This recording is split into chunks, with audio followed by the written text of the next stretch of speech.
Hey, if it isn't the Traveler! Didn't expect to see you here.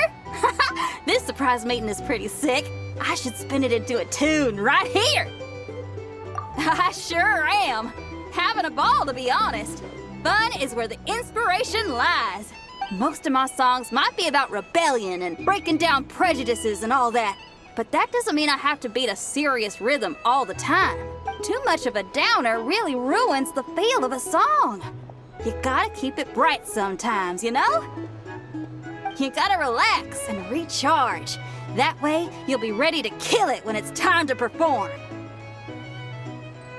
I guess I'm hoping for some sort of unexpected breakthrough? I've been so focused on writing new material, but everything I come up with feels old and stale. I need something new. So I decided to take a holiday to try escaping this prison I've built for myself. My last stop was Fontaine, where I saw a magazine with some photos of Nod Cry. It got my creative juices flowing, and I was itching to find out more. Well, after looking into it, it turns out the whole atmosphere and way of thinking out here are like nothing I've encountered before. There's some group called the Frost Moon Scions who lean into some pretty far-out instrumentation. So I was thinking, maybe I could take some inspiration from the local folk scene and incorporate it into my own music. Sure! I want to try adding a few flutes and keys, plus some of the more out-there melodic phrasing. Obviously, I can't just flip genres completely. Still gotta keep the core lyrical and musical themes intact. Anyway, when I got to Nasha I bumped my guitar case on some corrugated iron, and it made this really funky sound. I got this sudden flash of inspiration. I shouldn't just be looking for new instruments to improve my music. I should be trying to enhance my guitar's timbre too.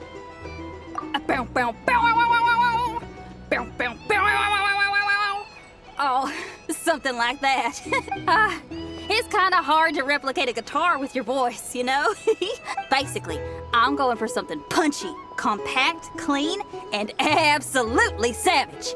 If I could modify my guitar's acoustics, ramp up the compression, and add a second sound hole to boost the lower end frequencies, oh, I think I can get a sharper, more metallic sound.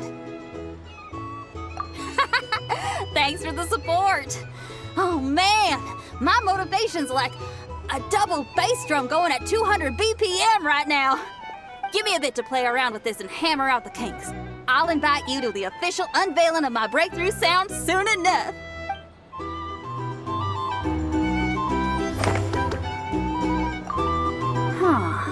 What style should I aim for with my next song?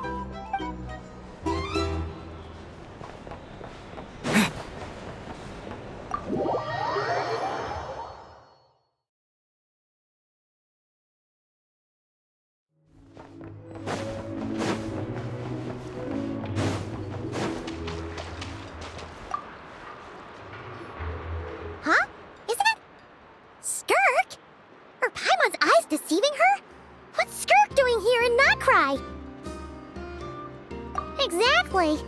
And Dory's here too. We should go over and say hi. Wow, my. Such an exquisite radiant exoskeleton. Come, let me take a closer look, so I can make sure to offer you a fair price. Please, take a seat and rest a while. If you have anything you'd like to eat or drink, I'd be more than happy to... Let's not waste time. Just tell me how much you're offering. Of course. Just a moment. Remarkable. Not so much as a scratch. Even the very best bounty hunters would struggle to retrieve a radiant exoskeleton of such quality. Skirk! Dory! What are you two doing here? I came to look around Nodcry, and thought I'd take the opportunity to make a little Mora. What's this? My most valued customer is already acquainted with my most valued customer? Is Paimon hearing things? Or did you just say most valued customer twice? Naturally, my most valued customers are equally valued, so you both receive my most effusive enthusiasm. Please, rest here a moment while I work the price out. You've gotten stronger. It seems you haven't neglected your training since we last met. I see. Nodcry is home to many worthy opponents. Should you overcome this trial, your strength will increase further still. So, how have you been, Skirk?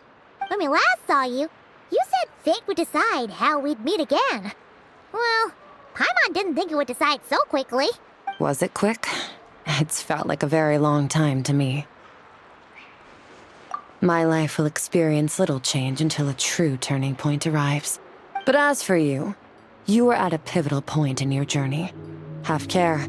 Victory and defeat are seldom long-lived. Excuse me, dear customer.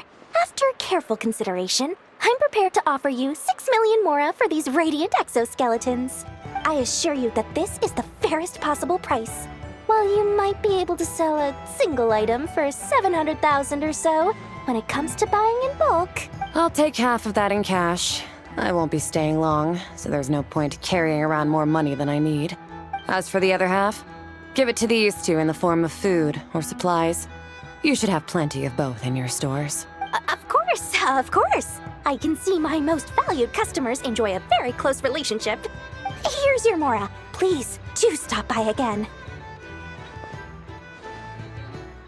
I'll be going then. Until next time. Huh? Won't you stay for a chat? Oh, she's gone again. That's Skirk.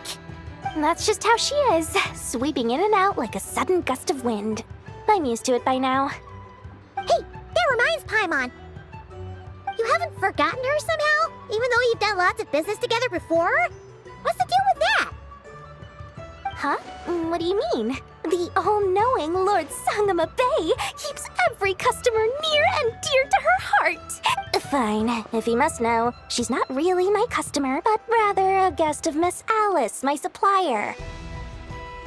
Miss Alice introduced her to me, and now she drops by from time to do business.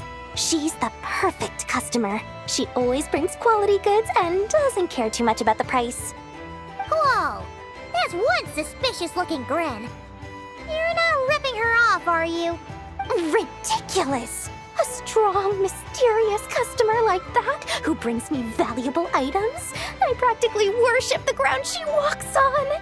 Dory's Divine Bazaar is a fair and reputable business. Now, I promised I'd supply you with food, so it's about time I start hunting for ingredients. 3 million Mora. What can I find that's worth 3 million Mora? It looks like I'm going to have to dig out something very special indeed.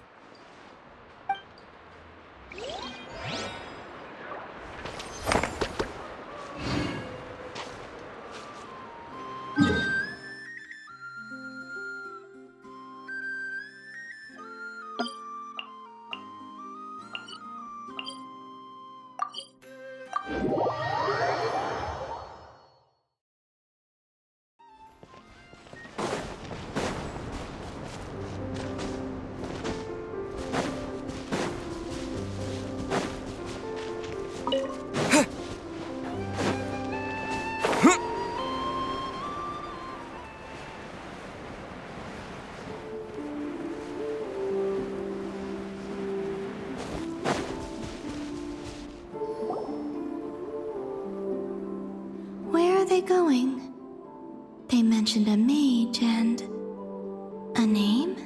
So, Mr. Varka, are you acquainted with this Nicole? Or should I call her Mage N? Not really. We've never met, though she has come up in conversation. From what I've gathered, Alice kinda took Nicole under her wing. Taught her how to speak in a more ladylike fashion, that kind of thing. Huh. Hard to imagine Alice as an etiquette coach. Yeah, Alice is a larger-than-life personality, I'll give you that. But then again, that's why she's able to draw such an eclectic mix of people into her inner circle. If I remember correctly, being an interesting person is actually one of her main entry requirements. So, if you ever wanted to join the Hexenzirkel, I'm sure you'd both be eligible to apply. Hey! Don't go around making promises on Alice's behalf. I wouldn't dare. I'm just trying to paint a picture of the Hexenzirkel for you. Okay, sure. Anyway, since none of us have ever met Nicole, how are we supposed to find her? We can't just go up to every woman in sight and ask, "Hey, are you Nicole?" Maybe something she's wearing will give it away? Like, a windbloom pinned to her chest or something. Wait a minute. Alice never said Nicole was from Mondstadt. Oh, true. That would be this young lady, then?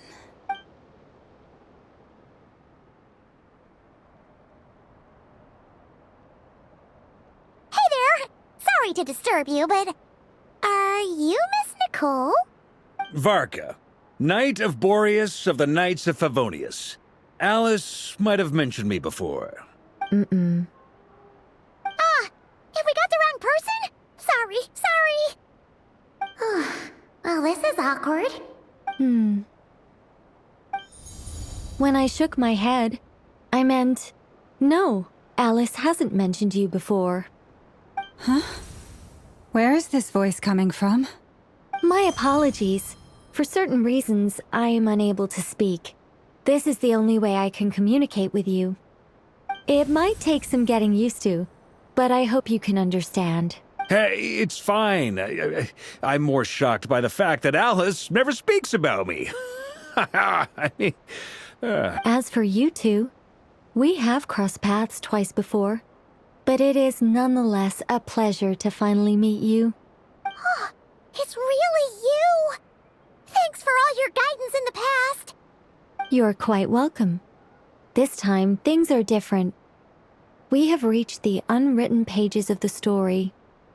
You might say that we stand at the crossroads of fate.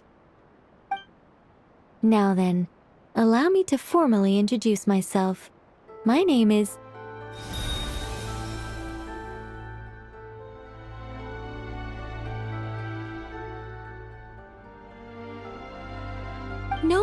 No, stop!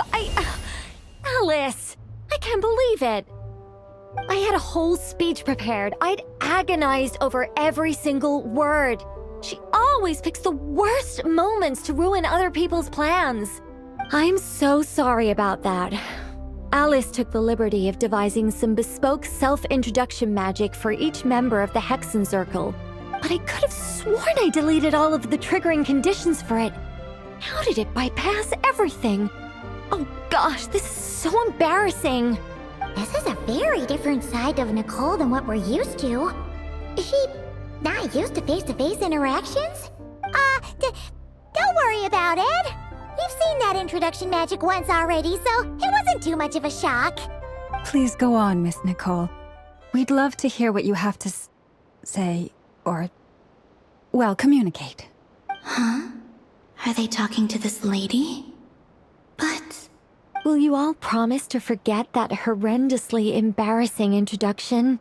sorry, embarrassing. When?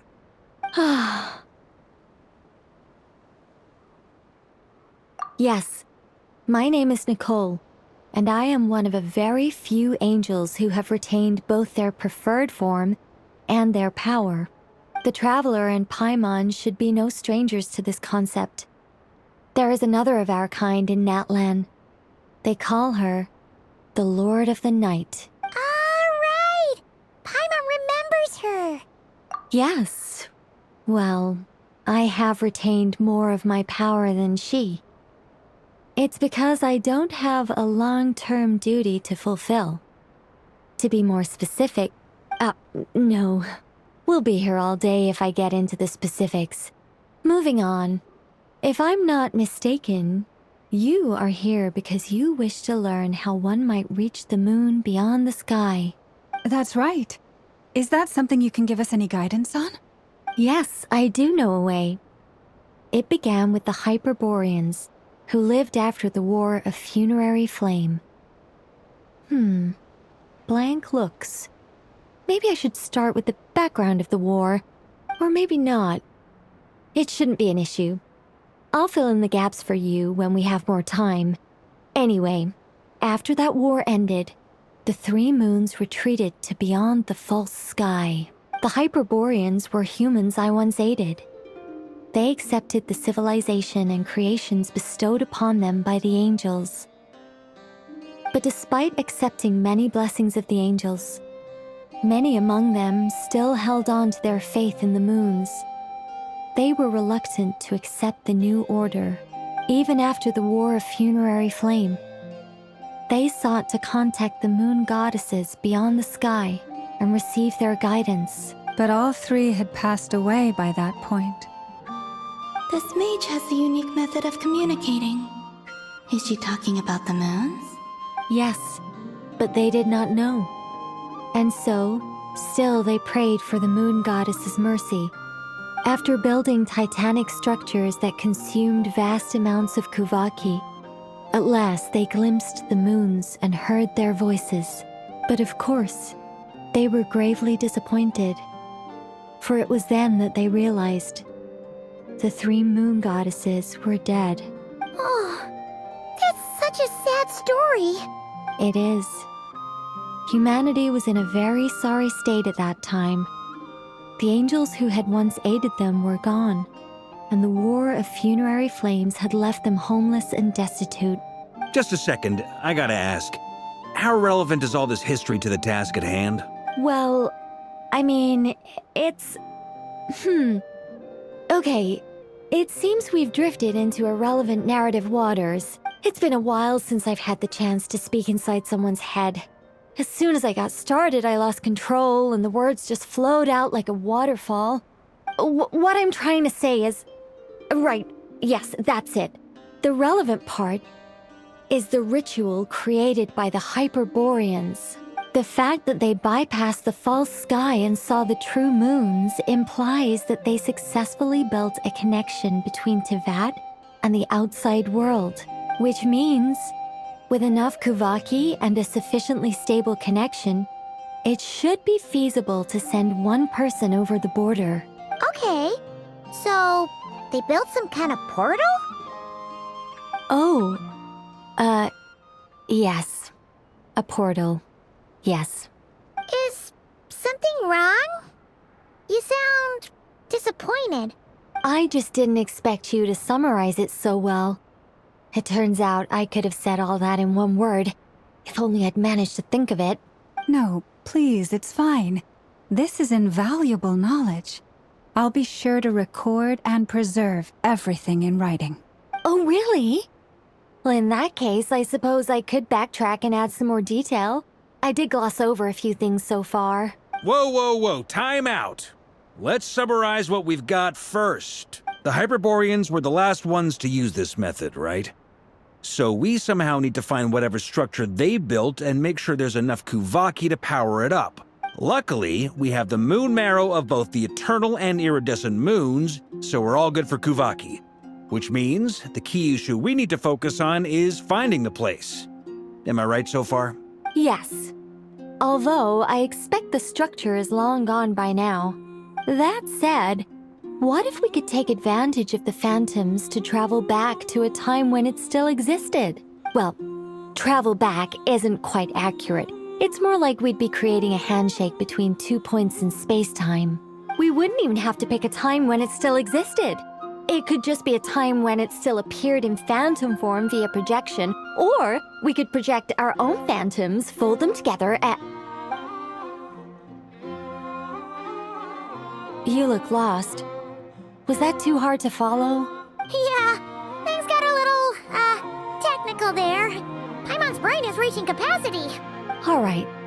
Let me think about how to put this more simply. Okay, got it. Over the next few days, I'll search for phantoms that we can use. Once I find one that meets the criteria, I'll let you know and we'll regroup.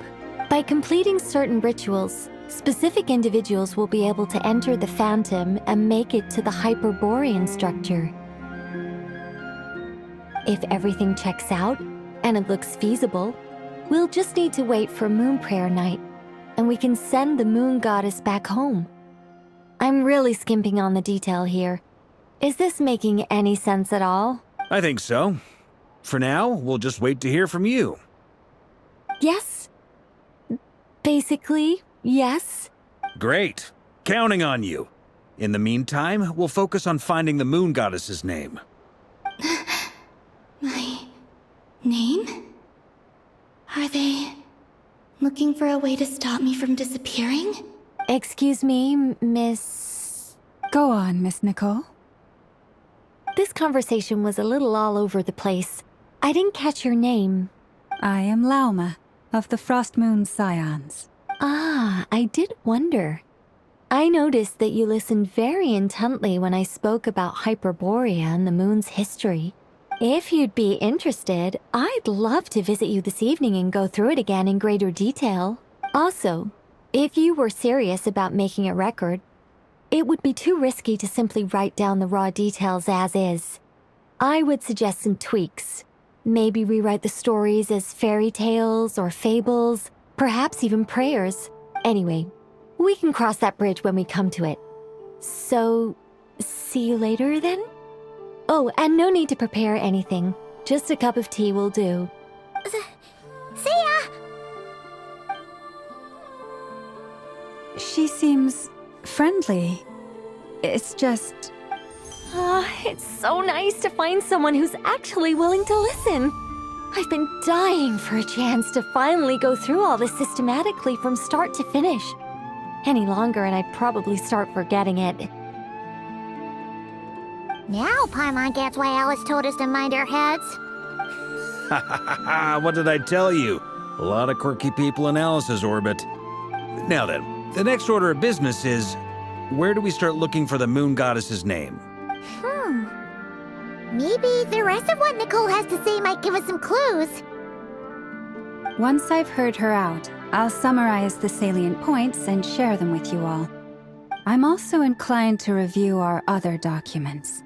Yes, our faith was first established by our Hyperborean ancestors, but many of the more factually accurate records are from after Kuthar's birth. Sounds like we're gonna follow Kalabina's journey through Devat, huh?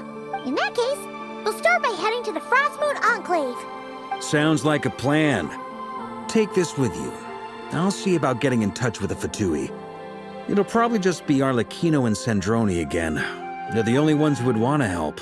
Thank you, Mr. Varka. Ha ha ha ha ha! Don't mention it. Honestly, I'm more comfortable dealing with the Fatui than prying into the details of a young lady's childhood. Catch you later. I should follow them, just in case there's some way that I can help.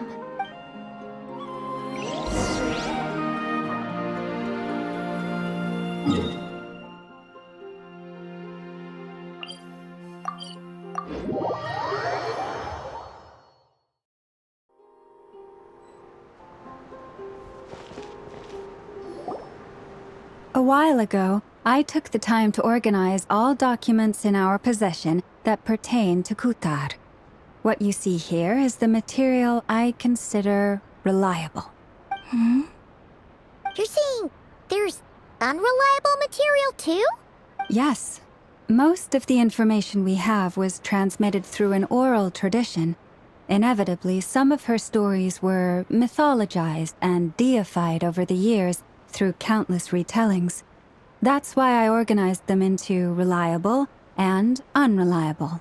There's no sense seeking answers in history unless we can ensure the veracity of the historical record. Makes sense.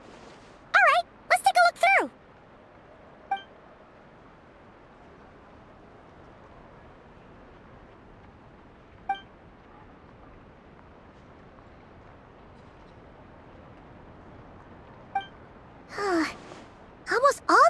others refer to Kutar instead of Columbina.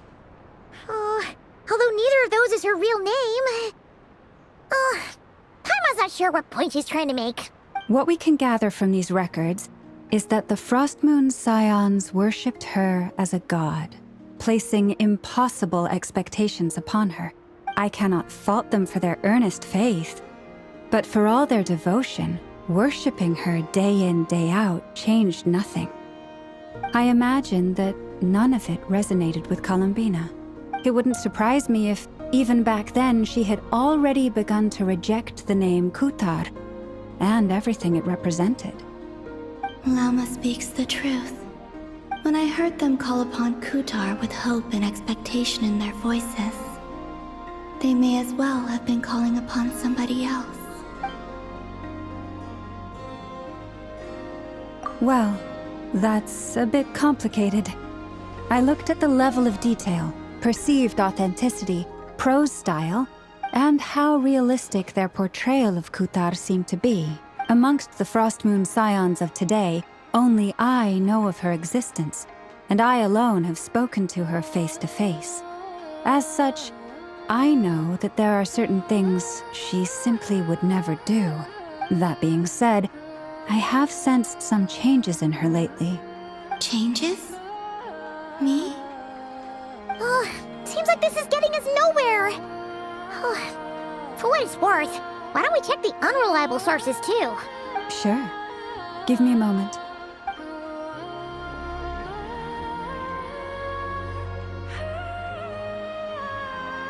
Exerting but a fraction of her divine might, Kutar sheared a great mass from the snow-capped mountain and cast it into the sea, upon whose surface shone the mirror image of the moon. Thus was formed the island of Hisi. Yeah, right. That doesn't even begin to pass the sniff test. The 3 moons are naught but lies through and through. Only one moon has ever shone for us, and Kutar is her name. The vast majority of ancient texts are filled with fanciful tales like these. I trust you understand my criteria a little better now. Kutar did not speak, merely gazing into the distance in silence. And where her gaze landed, this was her prophecy. Clearly, whoever wrote this text never even met Kutar. Otherwise, they'd know that her eyes are always closed. What about you, Traveler? What are you reading? Come on, let Paimon see. The child wished to build a wooden nest with which to shield a fledgling bird from the cold. But being so young and lacking in strength, the child could not snap the branches from the trees. Kutar was passing by. Upon seeing the child, she summoned forth a Kuhenki, who built a beautiful nest for the child. I remember that. Not knowing the meaning of Kutar's divine intervention, the child dared not to respond, and thus ran home to call their parents. But Kutar was gone. The Moon-Chanter declared the event a miracle and took the nest as a relic, placing it on high for all to see. The child was named as one favored by the goddess and was greatly respected amongst the people. Yet, no further miracles were bestowed, and this matter was forgotten in but a few years. Any thoughts after reading that? Yeah, Columbina probably just wanted to join the kid in making nests. Ah. I'd originally considered this a fabrication, because Kutar did not perform any similar actions in subsequent records. But now that I think about it, it does seem like something Columbina would do. It's just that... She didn't know how other people would interpret her actions. She was probably worried about making things difficult for people. And so, she gradually stopped joining in. Yes. Oh, that's so sad.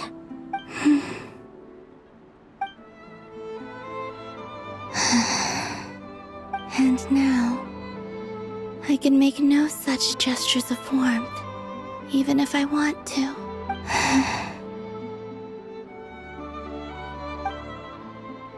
Still no name. That's a bit of a shame. But we did learn some interesting stories. That's gotta count for something. Bark Varka said he was gonna set up a meeting with Arlecchino and Sandrone, right? Let's go back to Nasha Town and see how he's doing.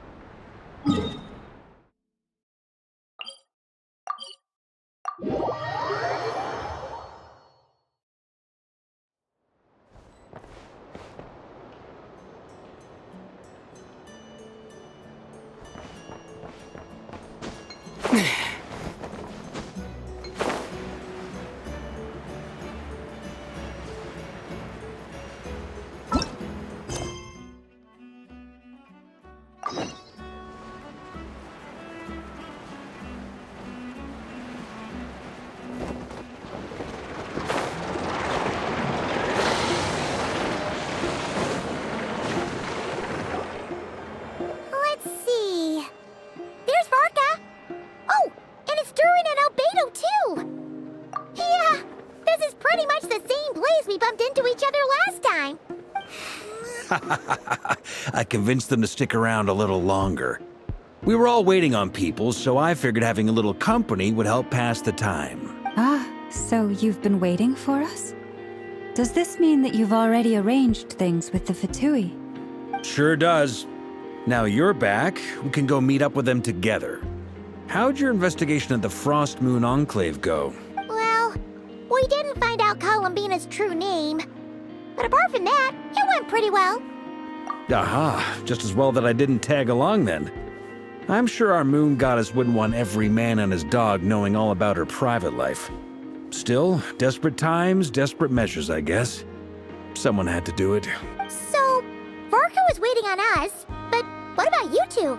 Are you waiting for Alice? Oh, no. We already met with her. We discussed that experiment I mentioned to you last time. Oh, and she also handed me this communication device. That's right.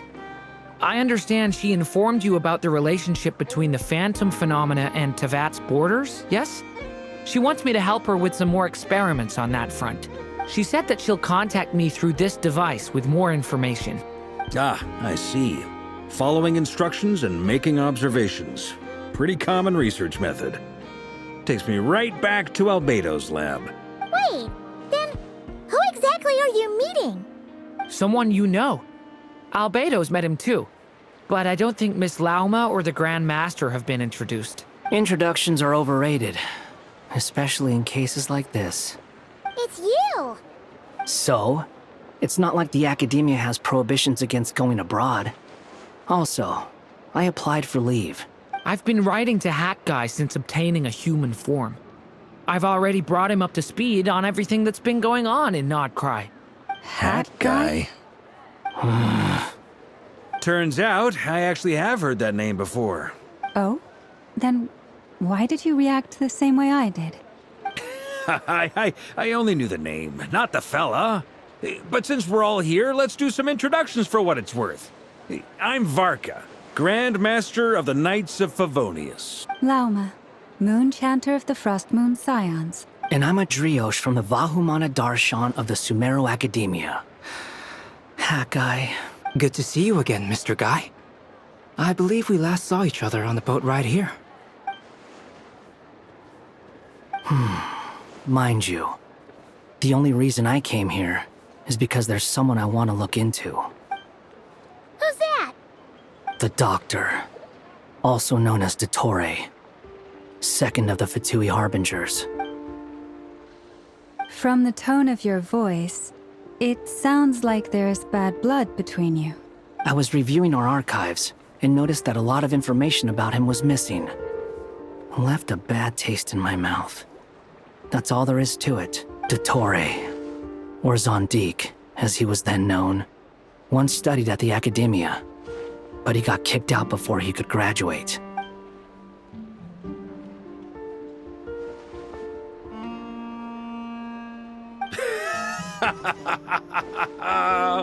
So the Harbinger's #2 man is a college dropout?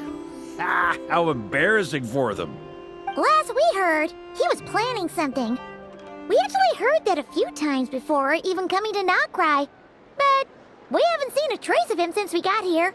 He only appears when something interests him. For all we know, he might have left already. But the fact he did something here at all is worth noting. It'll fill a couple extra lines in his file. Why does it sound less like a file you're writing and more like a criminal record? Anyway, we were just about to meet 2 of the other Harbingers. Want to come along? You might learn a thing or two about him there. Sure.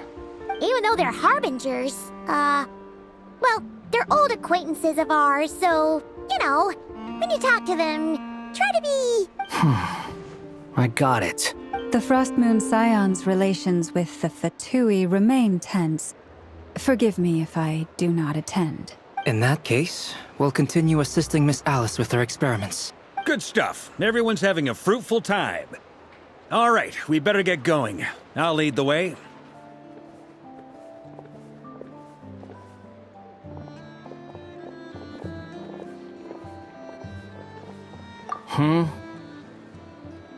Well, yeah.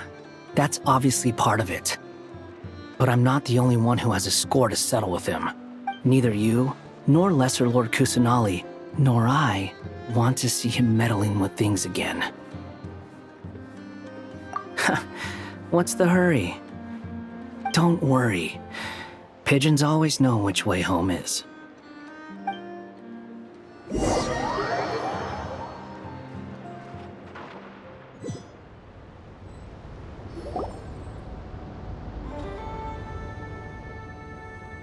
You made it. Who is this? A scholar from Sumeru. They call him Hat Guy. He's an old friend of the Travelers. Wait, this is the academia representative you wrote about? He doesn't exactly look the part. I believe this will prove my identity. You'll notice it bears the seal of the Sanctuary of Surasthana. Well, what do you know? So it does. All right then. My mistake. It's fine. I expected as much. What? So as I mentioned in my letter, the Academia's got its eyes on Dottore. But this matter remains top secret. Apart from those assisting in the investigation, the fewer people who know, the better. If anyone asks, I'm here in Nodcry to pursue my personal academic interests. Gotta say, Varka, you did pretty well to keep all this under wraps for so long. Sounds like you got in touch with the academia about this way back.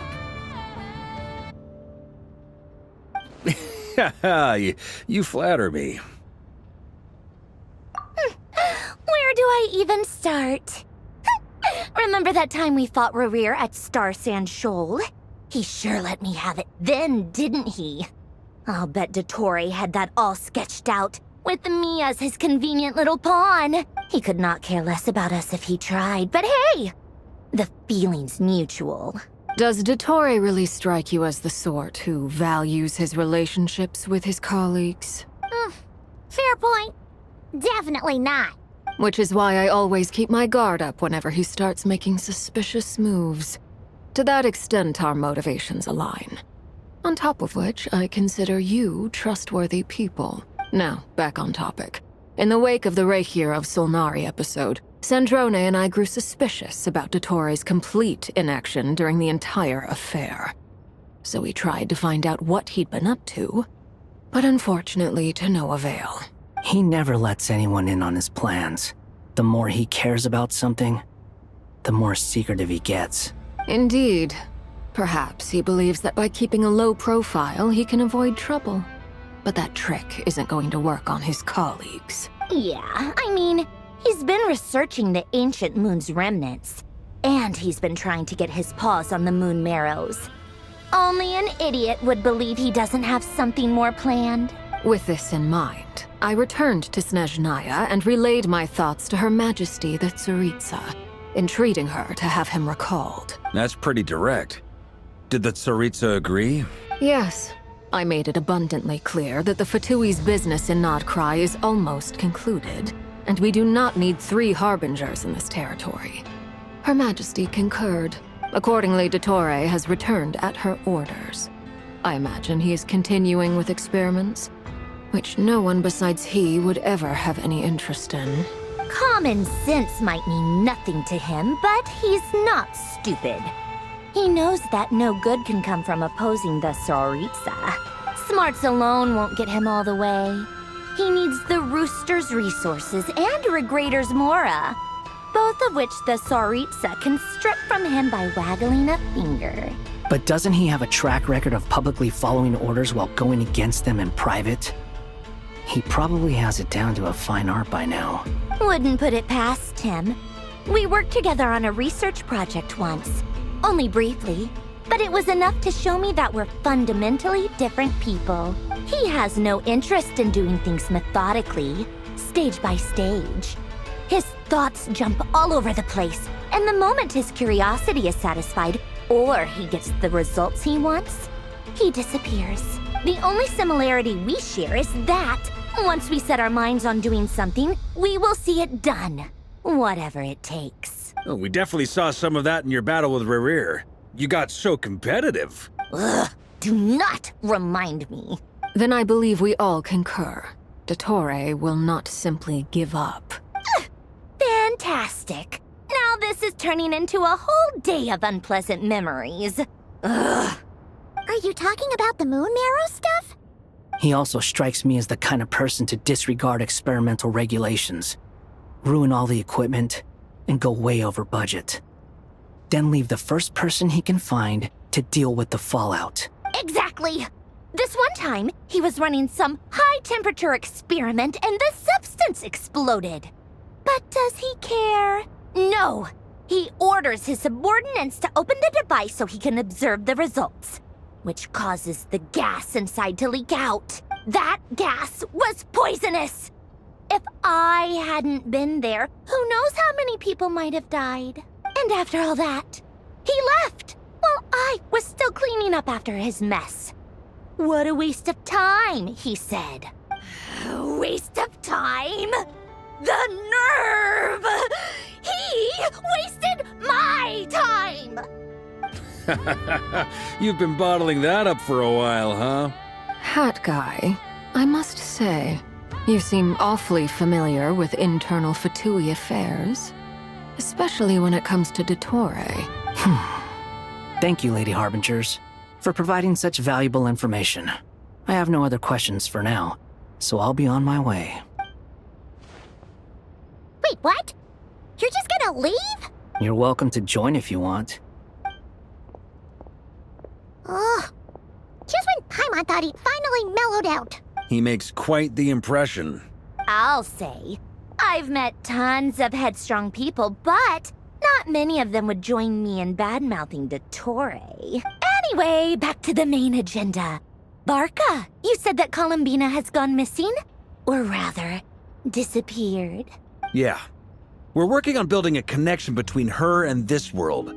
The simplest method is to find out her real name. I've actually asked her that question before, but she said she didn't know. Considering our relationship, I doubt she was lying to me. As far as I recall, she was never dispatched by Her Majesty to claim a gnosis or anything like that. The Tsaritsa's plans had long contained a place specifically for her. I always thought that was weird. What could she do that the rest of us couldn't? Knowing what we do now, it's probably something related to Kavaki, right? More than likely. When she first arrived, Columbina would often go to Her Majesty and ask when she could start the task assigned to her. But Her Majesty always gave the same reply. The time has not yet come. So she spent her days in Snezhnaya doing basically nothing. The Tsaritsa has summoned a beautiful blind maiden to be a harbinger, giving her the third seat by virtue only of her enchanting voice.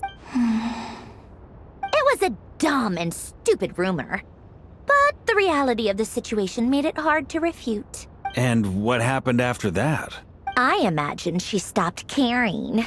She no longer seemed to care why she had been recruited, and Her Majesty never gave her any missions. So she just continued to sing in the flower garden. For my part, I was busy. So busy, in fact, that watching someone be that idol had me fuming. But still, I got the sense that she had long been used to a life of other people claiming she was needed when she wasn't. I just felt that having a place to stay would cost me something eventually. And so I waited quietly for the day that I would have to pay the price. And on the other end of that spectrum, you had me. Someone once told me that I had the lousiest work and the toughest luck. That's a good way of putting it. I forget who said it, but those words have always stuck with me. But you've done your job exceptionally well all this time. Because at heart, you are a conscientious person. What is it? Something come to mind?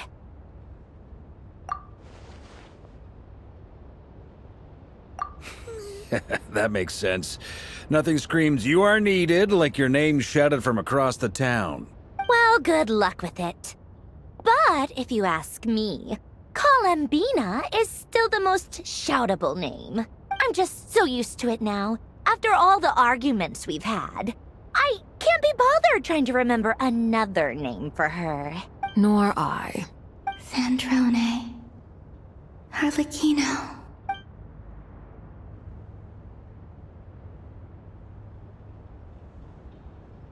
Huh! It's a Sealy! Does that mean Nicole has news for us? Ladies, I thank you for your hospitality. If the chance ever comes up, I definitely owe you both a drink sometime. I'm sure it will. You can make your own way out. Heck, you've been here enough times, you probably know your way around better than I do. Okay! Time to do what adventurers do best! Follow that Sealy!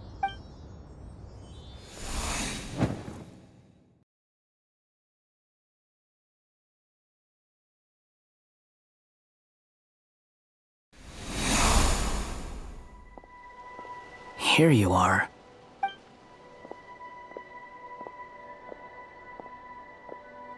Oh, Hat Guy. How come you're back so soon? Did things go all right with the Fatui? Fine. Dottore has been summoned home by the Tsaritsa. Couldn't get much more than that. How about you? Any progress with the investigation? Unfortunately not. We've tried everything. Different phantoms, different locations, different points in history. But the results are the same each time. Abyssal monsters roaming the land. People crying out in despair, with no hope of being rescued. Every time I see it, I can't help but think, is this what it was like in Mondstadt when Dragonspine Durin attacked? And if I fail in the task I've been given, will I create yet another tragedy? That's just meaningless speculation. When we encountered similar phenomena previously, I tried to interfere with those illusions, using sounds and lights to guide them. However, we could not change their fates. At most, we were able to extend their existences. The events of the past are like fate that has been written into Irminsul. There isn't a living thing in Teyvat that can escape its past. But Miss Alice instructed us to try to find ways to change the outcome that these phantoms face. It's an impossible task. Can't you just refuse? Since she asked us to do this, I feel like it can't truly be impossible. Or if it is, well, mages can make the impossible possible. I could not have been born as Durin otherwise. But you also said that your past 39 attempts were fruitless. That's true. But you're still going. Yes. After this many futile attempts, surely you realize that you're not doing this because you still believe what some mage told you. It's because you want her hypothesis to come true. It's something you wish for deep inside. So, think for yourself about what you want to do. As long as you don't believe it's futile, it isn't. Yeah. Previous experience indicates that we cannot touch the phantoms, which limits the effectiveness of our interventions. If we want to clear this hurdle, we need to break this rule somehow. Same thought here. Following the same rules means repeating the same failures. Reducing ourselves to mere playthings of fate. So you mean we need to figure out a way to make contact with them despite knowing that we can't? Yes, and I suspect that's something only you are capable of. Everything in Tevat is logged in Irminsul, but the withering that once occurred in Sumeru was a sign that the Great World Tree was being corrupted. This corruption allowed things that should not have existed in Tevat to appear. This is tantamount to rewriting reality to an extent. You're saying abyssal power might be able to affect those phantoms? No one's ever tried it before. If you're gonna try it, it'll take courage. And you have to be confident that you can control it. Is anyone there? Has anyone seen my daughter? She's missing. I have to find her. I hear someone inside. Spargana? Are you in there? Ah! If I can use my abyssal powers to warn him that there is danger here, maybe it'll change his decision. Maybe he'll stay away. Yes. The important thing is not the nature of the power, but rather how you use it. To intimidate and obstruct. Sounds about right for the Abyss. Let me try. I should be able to influence that thing. Have you seen a little girl? What? This isn't the time for that! Just run!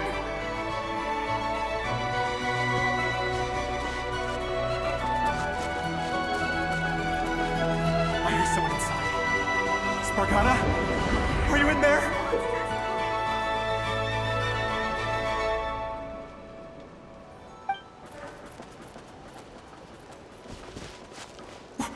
What is this? Looks dangerous. I should get out of here.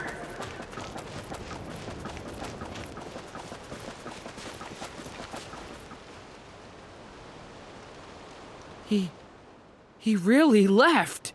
Ha! We did it! Don't celebrate too soon. Follow him. See what he does next. Monsters approaching from the front. You need to stop them and create an opportunity for him to hide.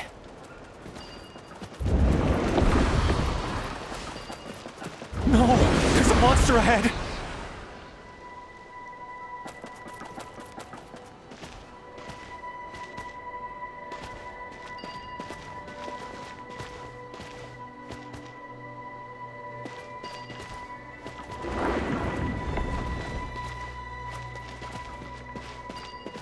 Wait, is that the barrier I saw earlier? Why is it appearing now? It's as if someone's controlling it.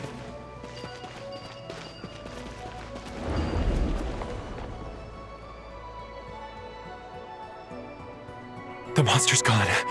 Is it safe now?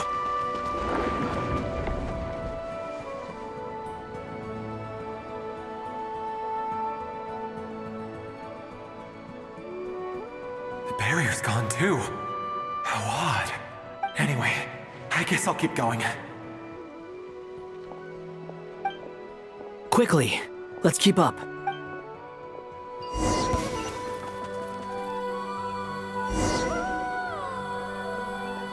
Wait, there was someone else here? Don't go any further. We've got anti-monster traps laid out everywhere.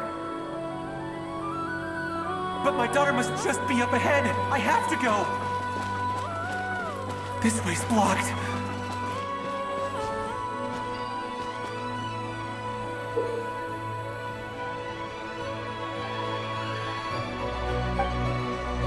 We might be able to use the explosives over there, but we need to take care not to hurt him.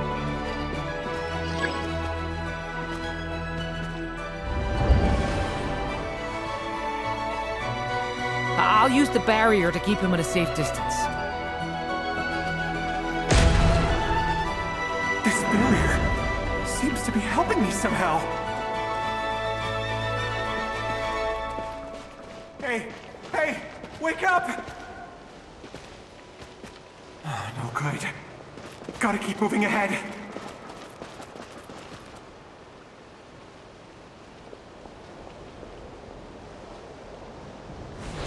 So many monsters! There's still a chance, Durin. Use the traps.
This is a new development. I've never seen this happen before. We might just be able to save this person.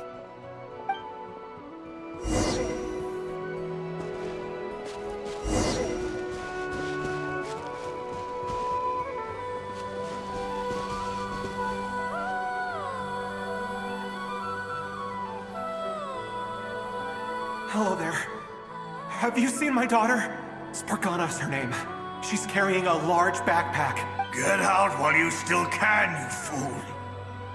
You won't find any survivors here. But I can't just leave her here. She must be so scared right now. Sorry. Wish I could help, but I haven't seen her. You'll just have to keep looking. Okay, thank you. If I do find her, I'll get her to shelter and come back for you. Don't bother. I've got nowhere left to go. What's that noise? Monster! No, if he goes inside, he'll be walking into a trap.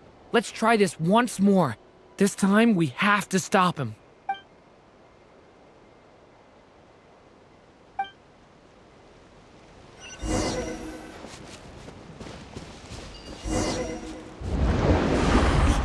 Why? How will I know where Spargana's gone like this? You know what? I'll trust this strange barrier. It's gotten me this far after all.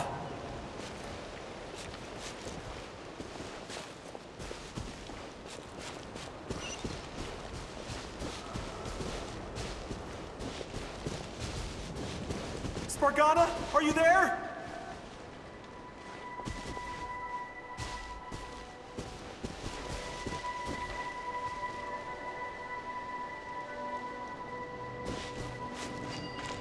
What? What's this?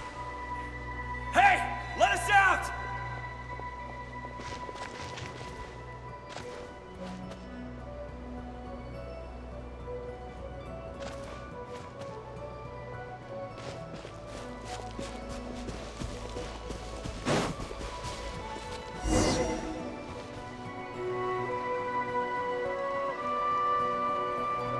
Huh? That looks like one of my daughter's books! Thank you. Thank you! Yes, it's one of hers for sure. That's her name on it right there. She left her backpack here.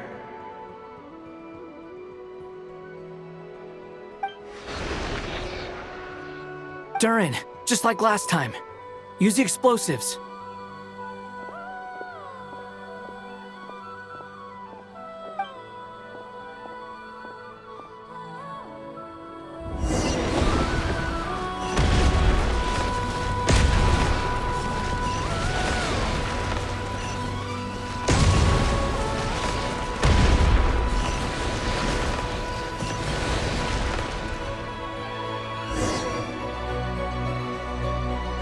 It won't work. There's not enough left. If he makes it in, he'll die. But then, this clue could be the key to him finding his daughter. It might not be the only one. Better he misses that clue than loses his life. I guess so.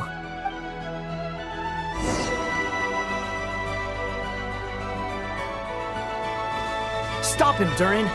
We can't let him get any further in. That's my daughter's book! She's passed this way! Why? Why won't you let me go in? I've searched and searched and searched just for this! But how will I find her without any clues? I no longer have anywhere else to go.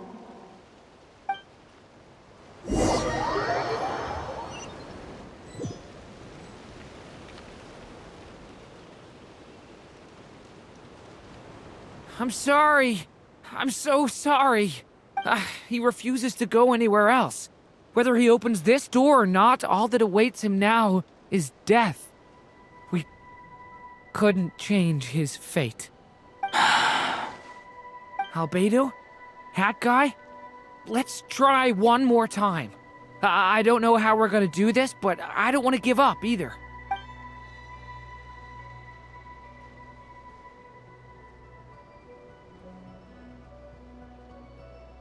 Why am I here? What's going on? All these scenes running through my head. Where are they from? Huh? What's going on? His reactions have changed. How many times have I... What's happening to me? Huh? Wait. Who are you? You can see us now? I feel like I always could, but that I only just realized you were there. I'm sorry, I don't know how to describe what I'm feeling. But you were the ones guiding me using that marked barrier, right? I haven't done anything yet, but those monsters, those deaths, they feel like memories. Like things I really did experience. I won't find my daughter. In fact, I'll ultimately die trying to find her. Isn't that right? No, it isn't. Yes, it is. Even so, we're trying to find a way out of this. You've not seen my daughter either, have you? It seems she really isn't here.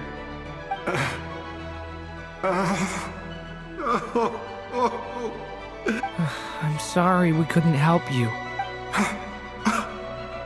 I'm just tired. Maybe this is destiny. Maybe it doesn't matter how hard I search. How long do I have left? Experience says 15 to 20 minutes. 15 to 20. Thank you for all your help. Let's rest a while. You look exhausted too. Now's not the time for you to start pitying us. It's not pity. I'm just realizing that I've only got 10 or so minutes left. You know?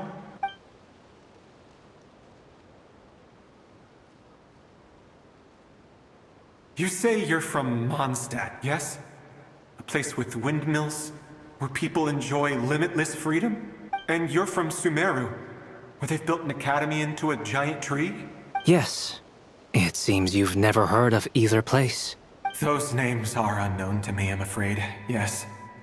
Have you heard of Hyperborea?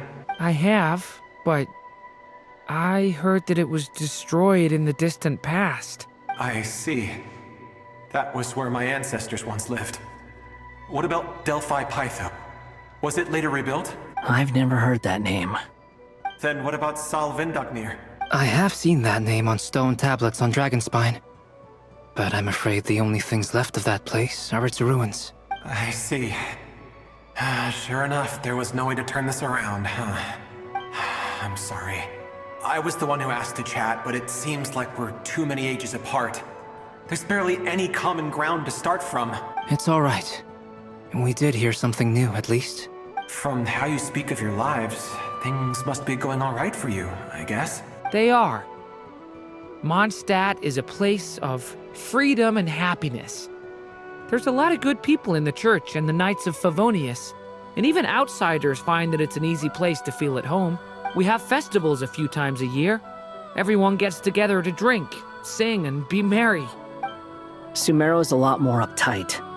Not really the kind of place where you can relax. It's a nation fraught with problems wherever you look. But if all you want in life is to seek knowledge, I guess it's pretty much paradise. That's wonderful. In other words, after this all-devouring black tide passed, humanity did not merely avoid extinction, but rose to build prosperous civilizations anew.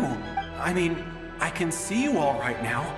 That must mean the future isn't a total mess, right? That's true. Well, time's almost up. Let's part ways, I think. Might be best if you don't waste too much time on me. The chances are slim, I know, but I'd like to spend these last few minutes looking for Spargana. If things work out, I'd love to tell her about what I've heard. May we meet again. Well, or not, most probably. In that case, May your wishes come true.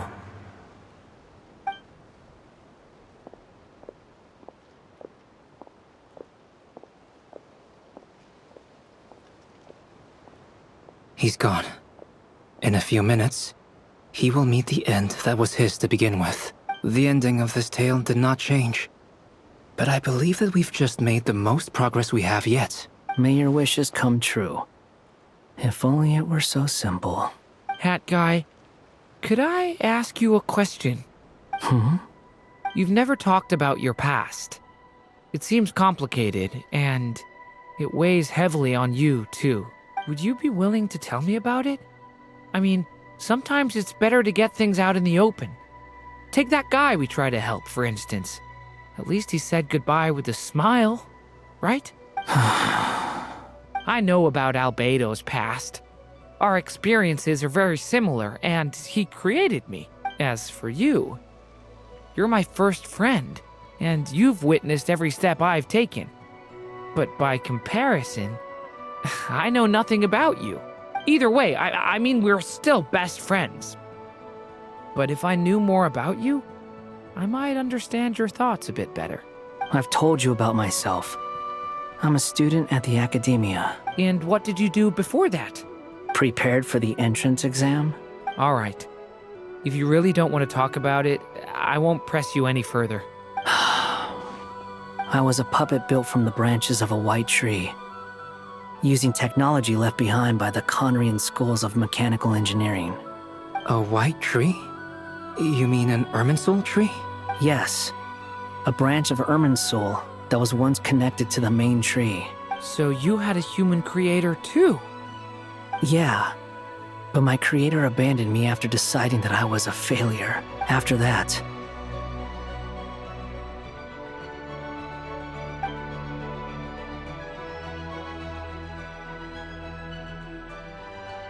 Durin.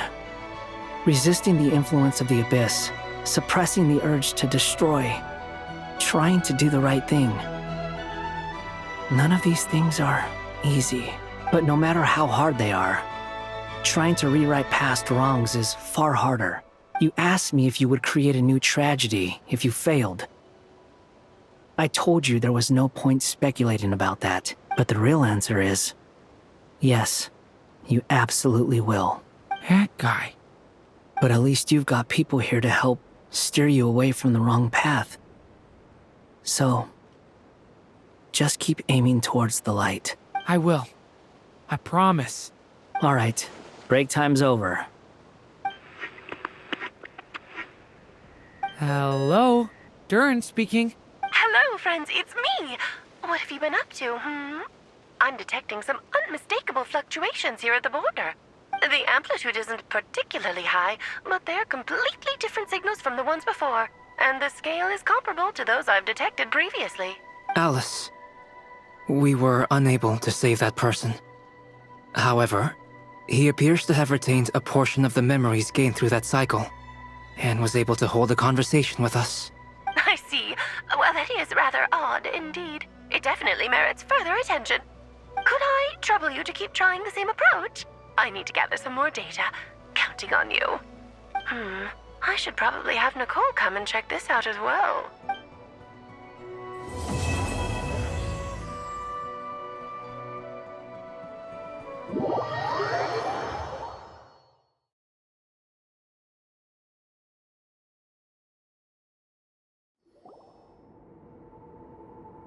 There you are.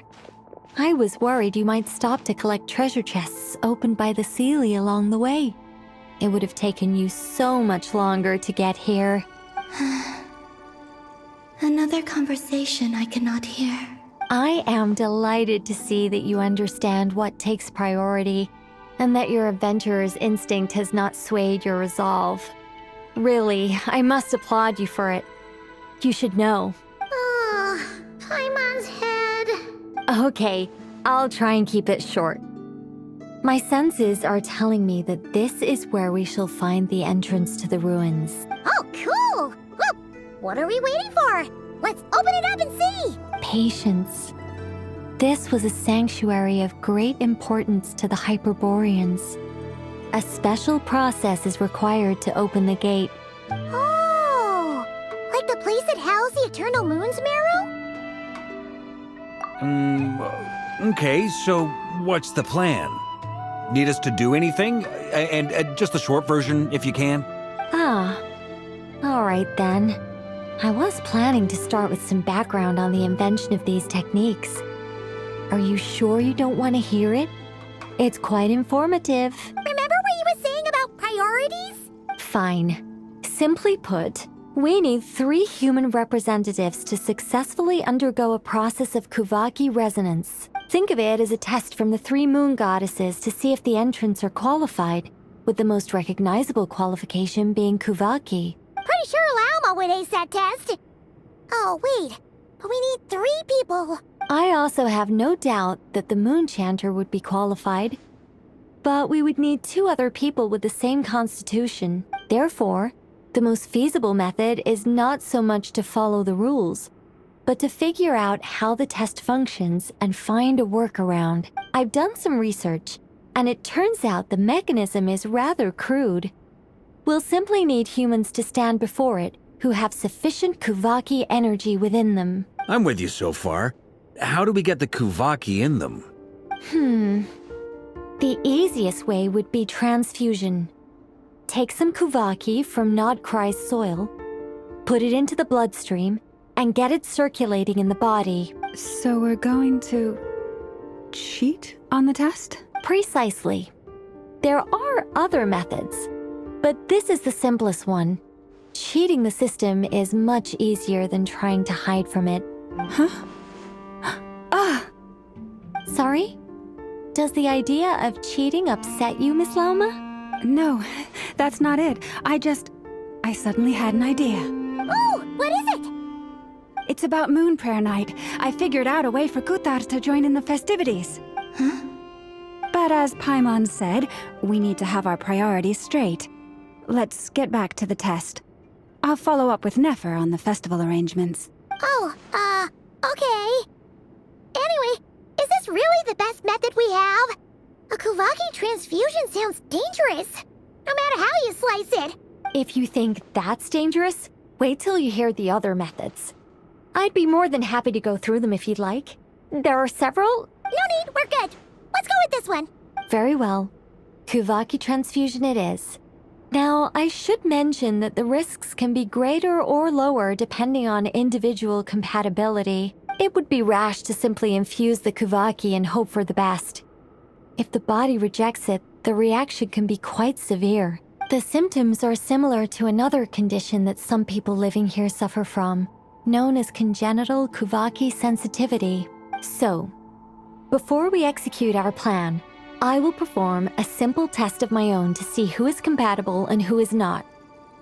Once that is done, we will have to complete the resonance process as rapidly as possible. The participants must remain stationary while the Kuvaki circulates and bonds with them, and they mustn't eat or drink anything. What? No eating or drinking? That's some hardcore fasting. They'll all be monks by the time they're through. 3 days. Oh, that's so long! And we still need to find 2 more people who are not just compatible, but also willing to volunteer. Fasting? What are they talking about?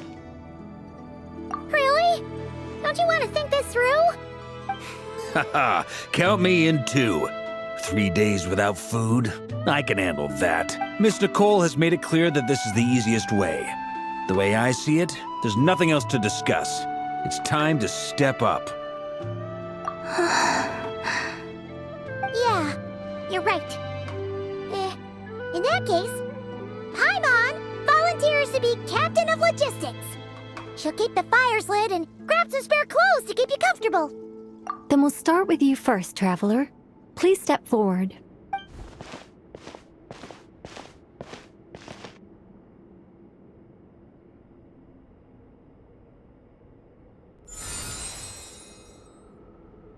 How's it going? Do you feel anything? How about now?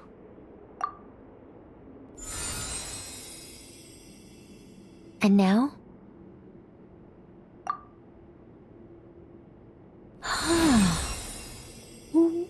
What about now? You guys, it's not a competition, you know. All right, I'm officially impressed. Even as a descender, you can withstand far more than I imagined. It's like I summoned a giant stone titan to arm wrestle you, and your arm hasn't even moved an inch. In my last attempt, I infused 5 times the amount of Kuvaki required. Yes, safe to say, compatibility won't be an issue for you. You're eligible to join. You're next, Mr. Varka. Sure, here goes nothing. All right, I'll start where we left off. 5 times the required Kuvaki dose. Whoa, whoa, whoa, hey, wait a minute. How's it going? No, not great. I kind of want to puke. Feels like I've been drinking too much. A few bottles of wine, then a big stein of Dark Horse, with some hard liquor from Liyue mixed in. You think this is funny? I just lost to a young lady in an arm wrestling contest. I'm never gonna live that down. My apologies. I'll lower the concentration and try again. Oh. How's it going now? I'm not as dizzy as last time, but I can still feel it pulsing around. In that case, you wouldn't be an ideal choice, Mr. Varka. Let's try someone else. Okay. Let's go ask some of our other friends then.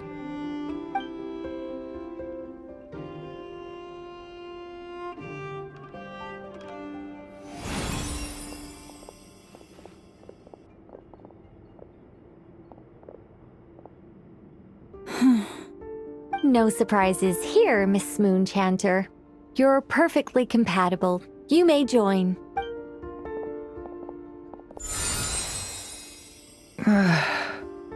I'm getting a slight headache. Shame. You were so close. Whoa! Time itching all over!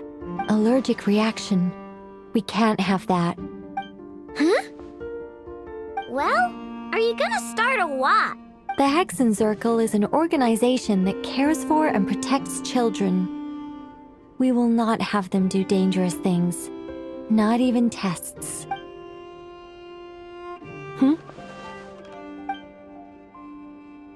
Is something the matter? The candidates have to be human. I guess that rules me out too. Huh. Everyone except the Moonchanter got beaten. Guess I don't need to feel so bad after all. I mean, looks like this isn't gonna be as easy as we thought. Perhaps I could ask for volunteers among the Frost Moon Scions. I'll see about talking to some trusted Lightkeeper colleagues. Itlua springs to mind. In fact, I think we had some former Frost Moon Scions join our ranks recently. Can you give me the scientific explanation for how the test works? I can probably make some kind of test bot. Then we can just zip through Nasha Town, going up to people and pressing a button to check their status. Wouldn't that be way easier? No. Wow! No elaboration for once. How about I contact the Knights of Favonia's garrison in the Wave Chaser plane? Shame that Lohan's already left. And that guy's even tougher than I am. Strange. The moon goddess is clearly revered by many people. So why is she on the brink of disappearing?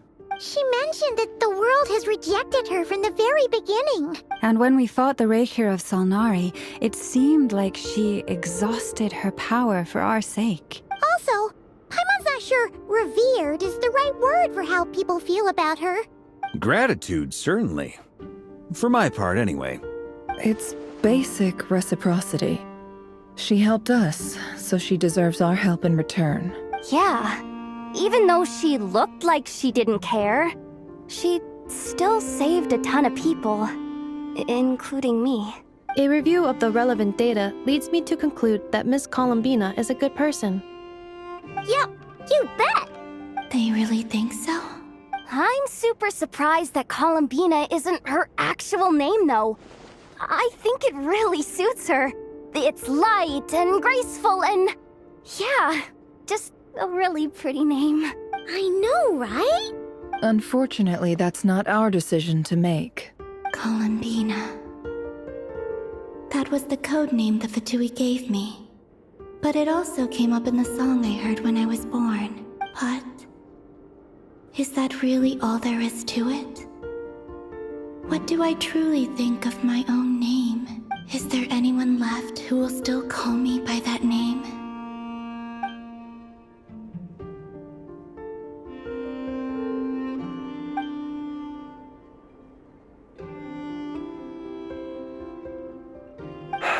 Moon Prayer Night is getting closer by the day. We're running out of time. We need to look for other candidates. Then allow me to try. Huh? What are you doing here?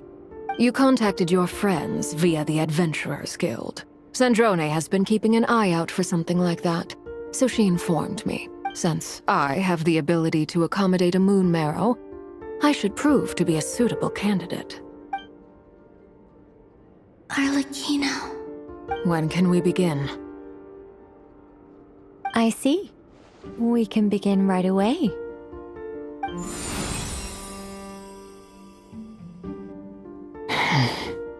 How was it? Did you feel any discomfort? Not at all. Then it seems we shan't need to look for additional candidates after all. Great! Cool. All right, like Paimon said, the rest of us can take turns making sure the three of them stay warm and comfy. Then, my job is to take care of the caretakers. I will ensure everyone receives food and accommodation. I'm ready as well.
The work is done.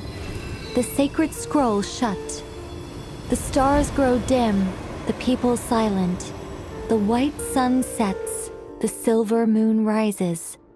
O path to the temple, appear now before us.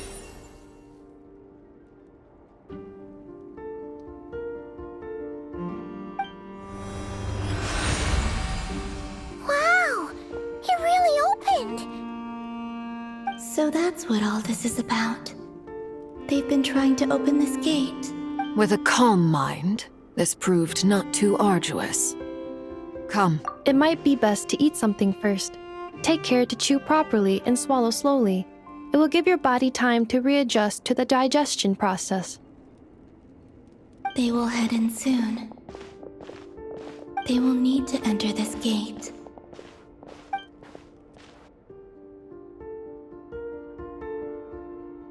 Huh? I cannot pass through. Is it because I have no physical body? It has been 3 days. My strength has all but completely faded. Can I really hold on until Moon Prayer Night?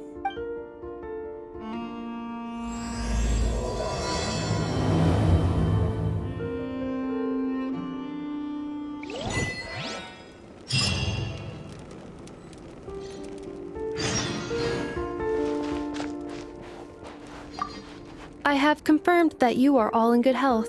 With that, my work is now complete. Congratulations are in order.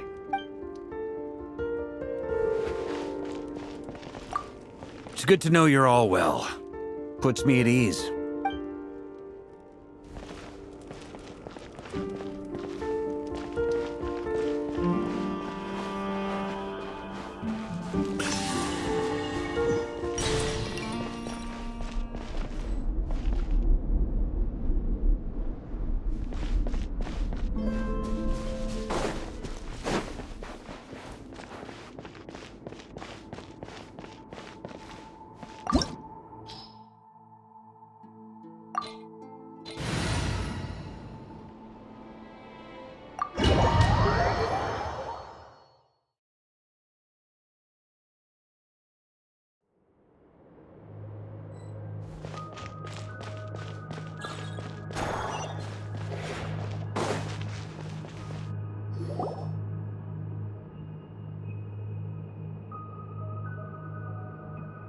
Are these people... Judging by their clothes, they appear to be phantom Hyperboreans from the distant past. That could mean they have some clues about the moon goddess's name, right?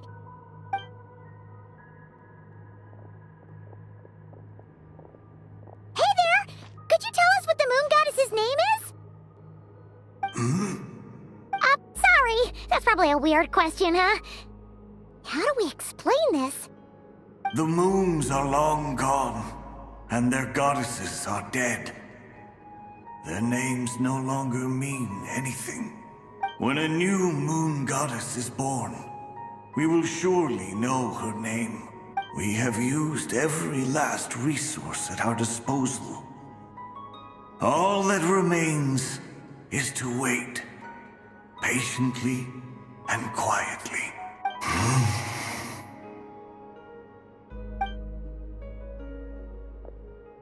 Were the people of the past all this devout?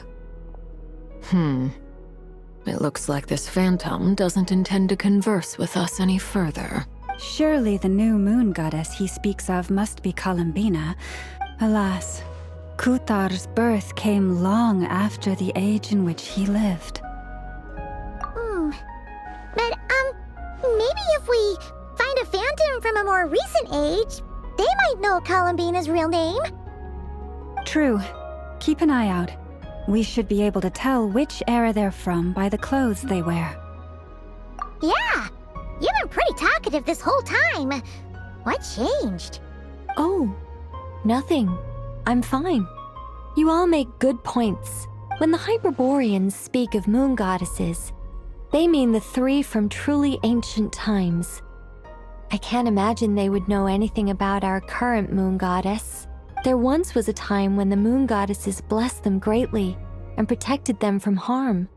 So, when the war between the gods and dragons plunged the world into chaos, it seems they looked once more to the moons for help, praying for a new goddess to be born. Yeah, that checks out. Let's continue on. Who knows what else we may discover?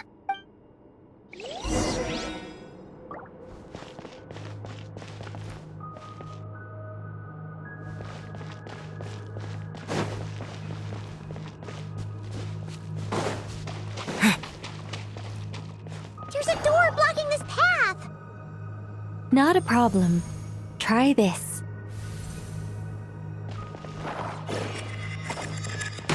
Whoa! How did that door suddenly collapse? This device was maintaining the door's integrity.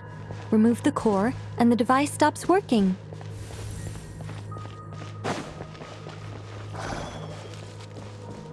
Is this our destination? Impressive. More precisely, this is a device that will help us reach our destination. Let's go. We still have a long distance to cover.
Broken rocks!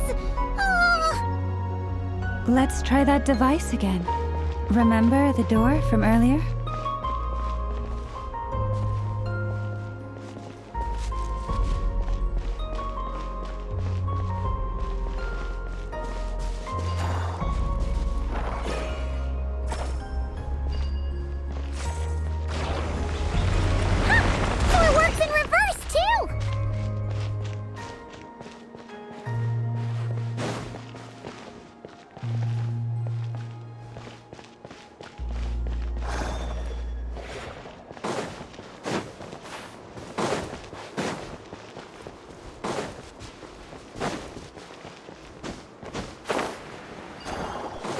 The humans we see are all phantoms, but the monsters are real. What a fascinating place. There'll be plenty of time to admire it later.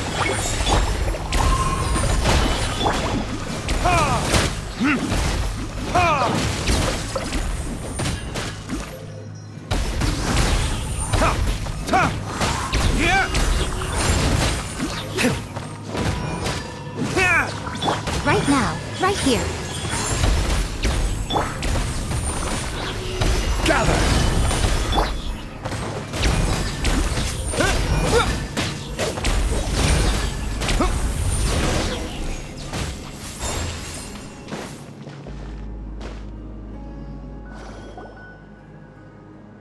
Ooh, there's a whole bunch of artwork in here. Seems pretty old. Nicole, this is probably your area of expertise. What do all these paintings mean? Let me see.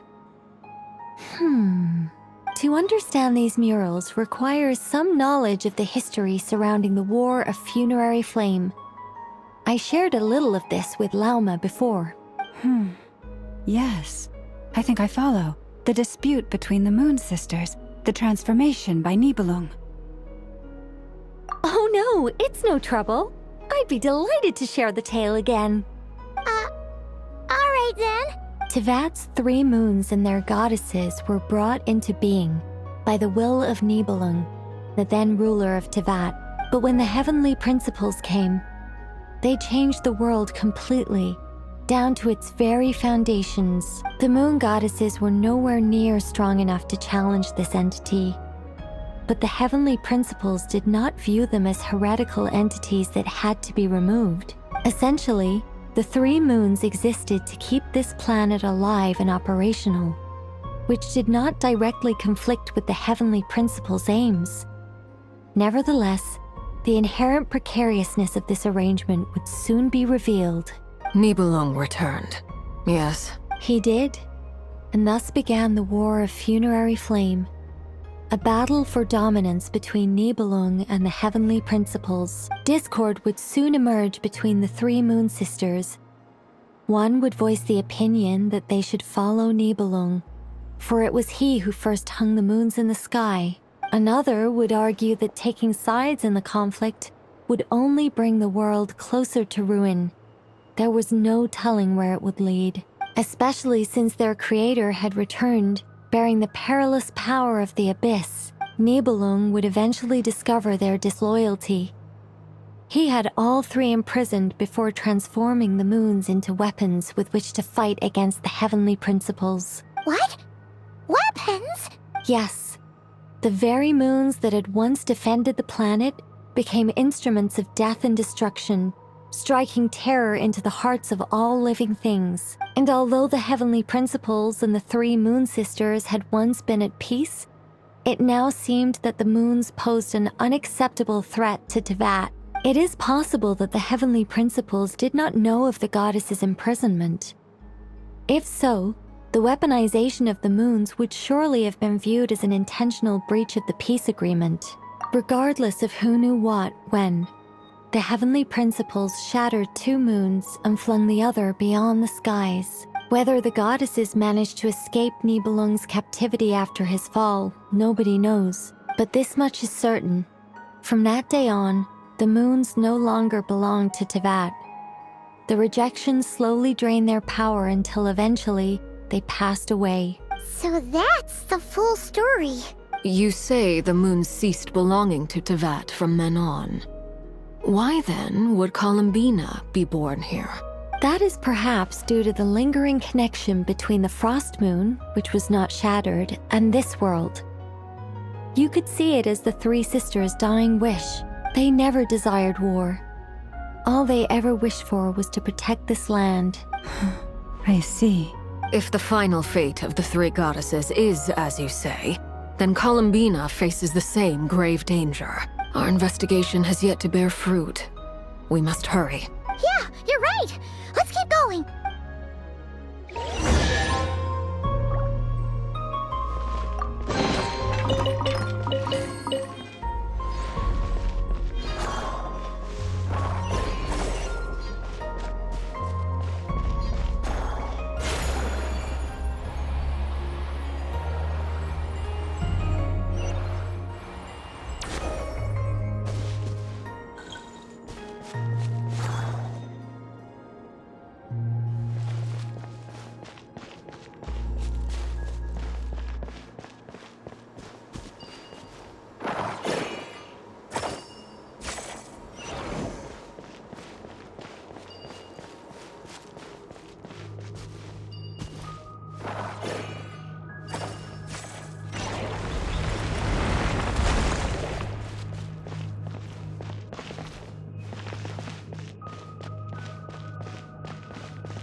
Why do the creators of this world no longer show mercy upon their people?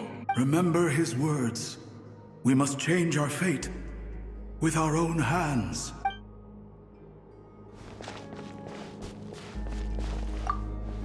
Should we trust him to keep his promise? We have to. There's nothing else we can do. Wait, that's odd. Who is he? Is something wrong? No, not really. It's just that over 30 possibilities emerged in my head, so I can't be sure who he is. It's been too long. My memory isn't as sharp as it once was. Okay. 30! Wow! Impressive!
We're finally here! Guessing we'll need to activate this thing? Indeed. I was a little worried about that at first, but as we got closer, I sensed that the Kuvaki within it flows unimpeded. It should be functioning normally. The only issue is how to activate it. It's looking a little worse for wear. What about the cores from some of the other devices we've seen? Can we repair it using those? In all likelihood, yes. I imagine that would have been the Hyperborean's backup plan. Let's look for some cores.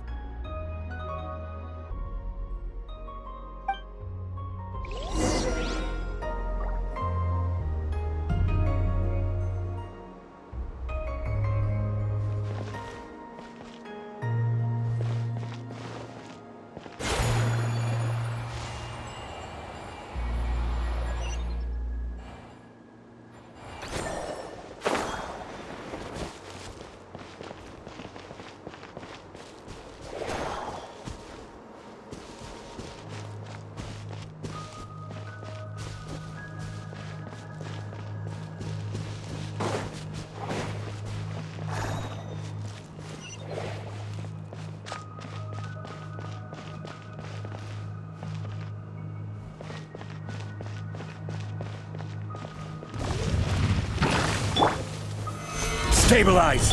Emerge. Right now. Ha!